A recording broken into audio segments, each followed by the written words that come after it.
Hello, friends and enemies. It's me, VIFPCUS. That's why I have a beard. Um, I decided to take up embroidery because I had a bunch from when I was 16, 17. I was like, it seems interesting. Look, I said it seemed interesting. This is the one I got. One of them that I got. You will love working on linen, and in the natural progression of cross stitching, you may have begun an even weave cotton fabric where one square on the cloth equaled one stitch. A first project may have had a tiny flower or heart. Next, most stitchers experience a period in which sayings are popular, each done with a particular person in mind. Then we go on to projects, both useful and beautiful, pillows, clothing accents, birth and wedding samplers, etc. Then linen. This is the stuff heirlooms are made of. Linen is durable. It has a strength that will outlast cotton. It allows greater flexibility of design. It lounders and becomes more beautiful each time. And it is the best, elegant, and traditional. This kit contains Jenny Thompson flower thread, which has a matte finish rather than shiny, has a finer twist than similar threads, and is color fast. One flower thread is equal to 2 strands of regular embroidery floss, and therefore one strand is appropriate for 18 or 14 count stitches.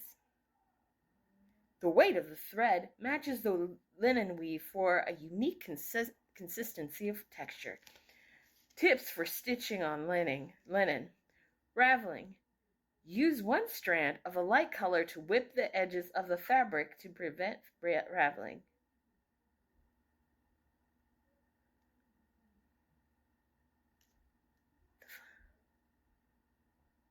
Wait, okay, is that part of are they mean the fabric? Is that the fabric? I guess that's the fabric. I'm supposed to. Okay.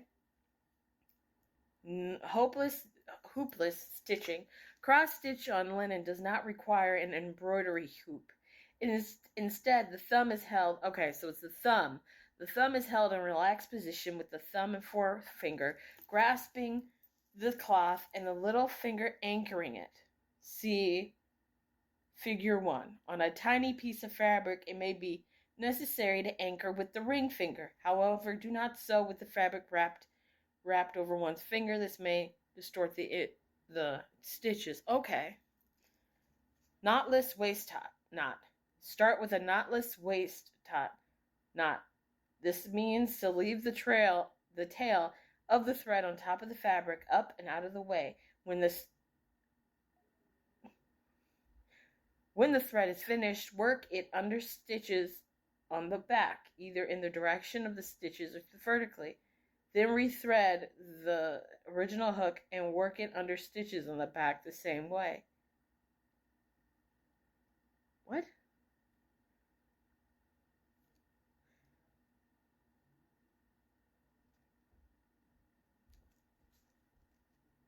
I'm not stupid. I'm not stupid, okay?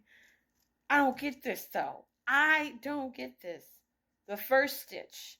The first stitch and all subsequent regular stitches should be called a vertical thread. Why? The vertical threads, as shown as shaded in Figure 3, act as a little goal posts holding up the understitch. At the first intersection where the vertical thread lays on top of the horizontal thread, start at the lower left hole. Starting at the vertical thread acts as an early warning system also. Should a regular stitch suddenly begin at a horizontal thread, it's a sign that the threads have been counted correctly.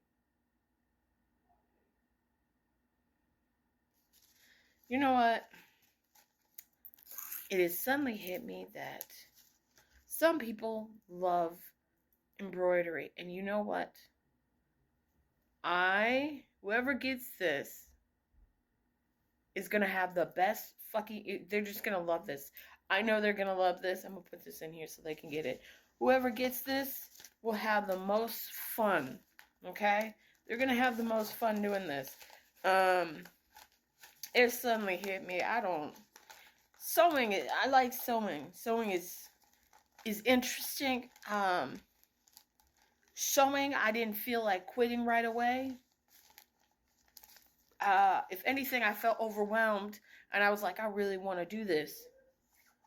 I think this is one hobby where I read the instructions and I said, no, the fuck, I shall not. So, to whoever embroiders, good job, good awesome job.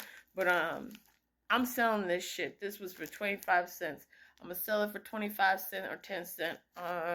And just whoever wants it can have it, because